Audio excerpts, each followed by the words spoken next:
And tell me how it's been working with the kids virtually. They haven't been at the garden, although you tell me now things are open on the weekends. Yeah, so for those of you who don't know me, in addition to being a children's book author, I also work part-time at the Delray Beach Children's Garden, which is a dream job.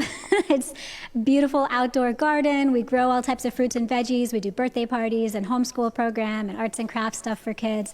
So that's, all kind of come to a halt for the pandemic. Everything has been virtual. I've been doing story times, arts and crafts stuff with the kids. It's weird. It's very strange. It's not, it's obviously not hands-on, so I'm like speaking to my phone and just hoping that I'm not speaking to with crickets chirping. But I've gotten good feedback. A lot of the parents that come to the garden, we have a personal relationship and we've become friends outside of the garden. So they text message me and they're like, my kids are watching you right now. They love it. That's what you do for the kids. What are you doing now for the kids? Because I've seen some of the things you're putting out. And I think it's incredible. And as we go into summer, we want to see, what there are options for our kids. We had Claudia, she's a stay-at-home mom. Kids, that not all day camps are open back up. A lot of them are virtual, and but even your price point for what you're offering is, I'm thinking, how can you do that for $10? You mean the virtual? Yeah. Yeah, it's tough. Right now, we are doing the virtual. Actually, a lot of the virtual classes that are being offered, like the ones I'm doing with the garden, are complimentary. They're not. Wow. We're not even charging for them, because we just want to still be in these people's lives and stay relevant. With social media, you have to sometimes offer a lot of things complimentary, and we're happy to do it. I mean, it's fun. I'm having fun with it. I am kind of getting antsy, though. I miss the in-person interaction.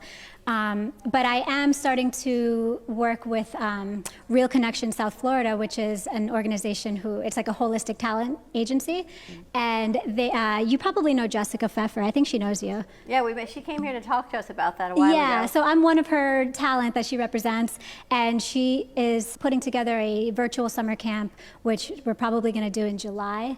And that should be fun. I mean, I'm putting together classes that are going to be things that people can do at home with their kids using supplies that you most likely have in your pantries. Maybe some viewers who aren't familiar with my books and my writing, I mainly write for kids, things about sustainability, things about green living and eco-consciousness. That's kind of all of my books are under that umbrella. And I write literature for a conscious generation. That's what I really believe, that this generation of kids right now that are growing up now are going to be the most conscious, the most aware that we've ever seen, aware of their consequences of their actions. As they grow up and they become consumers, they're going to be the most aware of what industries they're supporting when they purchase something. These are all things that we didn't necessarily think about growing up, because we didn't have all of the technology and the information. These kids have the information at their fingertips. Global warming and green living, these are concepts that are practically being shoved down these kids' throats, which I'm usually not somebody who likes jumping on bandwagons, or I hate trends, but this is a good trend. This is a good bandwagon. I'm happy that green living is considered cool by all the young kids. So this is who I write for. My mission is to fuel their fire, to empower these kids, to give them literature and a superhero with a message of, hey, the earth needs you. You can be a superhero too. So that's kind of my mission. And now with this pandemic, despite all of the turmoil and kind of suffering that has happened, there's a lot of good that's happened too. I've noticed a lot of good in the family structure. What are you seeing? What are you finding? I feel like the quarantine in many ways has kind of furthered this notion of conscious living, because now you have these families who they're not going out to restaurants, so they're cooking more at home.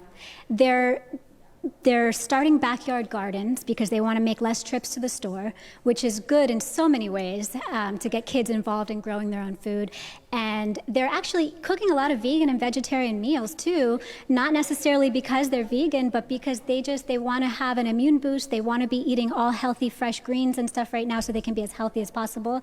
And there's a little bit of fear involved with the illness and virus that can be spread through the slaughtering process, the packaging and transporting of raw meat. I mean, that all is a concern for people, even for meat eaters. So I've seen a huge surge in the consumption of fruits and veggies and just healthy, whole foods right now.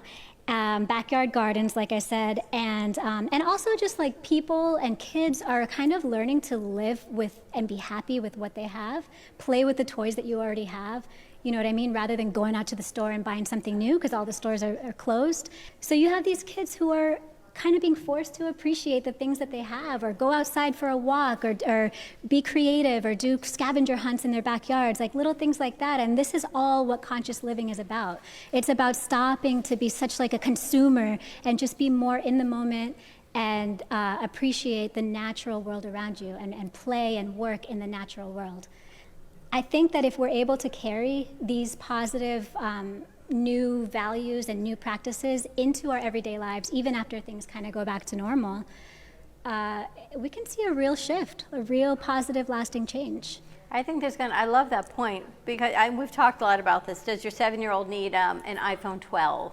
Yeah. You know, do they need cell phones? Well, I need to keep them occupied. Do they need to take a cell phone to school when they're in first grade? All these things. Yeah. I have my opinions on it. I know I don't have a 7-year-old, so maybe I would think differently if I did. However, I like this concept of, you know what, they're back to childhood, of appreciating what they have, of the family structure, of playing with the toys, of coloring, of getting back to nature, of gardening.